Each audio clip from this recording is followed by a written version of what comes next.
everyone, welcome to our channel IELTS Preparation. So, for all those who are new to the channel, I am Shivanshi Khanna and we'll be starting with IELTS preparation. So, basically, first before doing the practice of reading and listening and other skills, we'll know what is IELTS. So, IELTS basically it stands for International English Language Testing System. तो आइल्स क्यों करनी पड़ती है? देखो, जो non native speakers हैं, native speakers वो होते हैं जिनकी फ़र्स्ट लैंग्वेज इंग्लिश होती है. For example we have Canada, USA, England.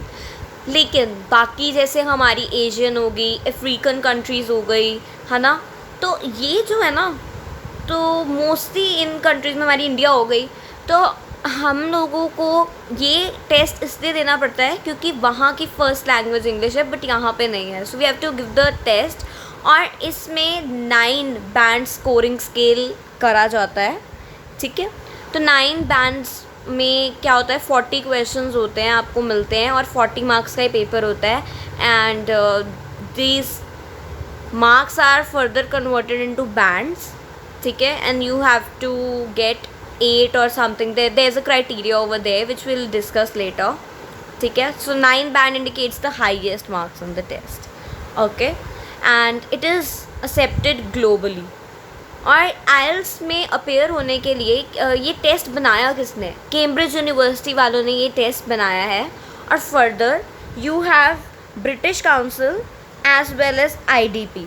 ठीक है, तो आप IDP के थ्रू भी दे सकते हैं अपना टेस्ट और ब्रिटिश काउंसिल की तरफ से भी. असेसमेंट दोनों की सेम तरीके से होती है. सो अब आप सोच रहे होंगे हम IDP चूज़ करें या ब्रिटिश काउंसिल चूज़ करें. इसके लिए भी देर आर सर्टेन फैक्टर्स.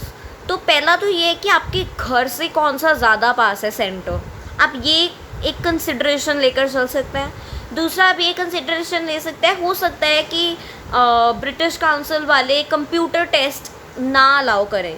तो अगर ऐसा है तो आप IDP के साथ जा सकते हैं. लेकिन अगर IDP वाले नहीं करें तो आप ब्रिटिश काउंसिल के साथ जा सकते हैं. तो आपको ये भी एक फैक्टर ध्यान में रखना पड़ेगा.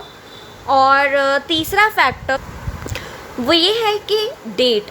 फॉर एग्ज़ाम्पल मेरे को अगस्त एंड में अप्लाई करना है और मुझे डेट्स देखनी पड़ेंगी.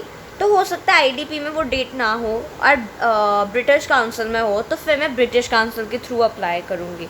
बट ऐसे नहीं है कि आप ये कहो कि वो अच्छा है ये अच्छा है. It's not like that. दोनों के असेसमेंट जो है वो सेम ही है क्योंकि ये कैम्ब्रिज यूनिवर्सिटी के अंडर आते हैं. तो इन्होंने रिस्पॉन्सिबिलिटी जो है इन दोनों को दी है और बिल्कुल सेम है इनका क्राइटेरिया.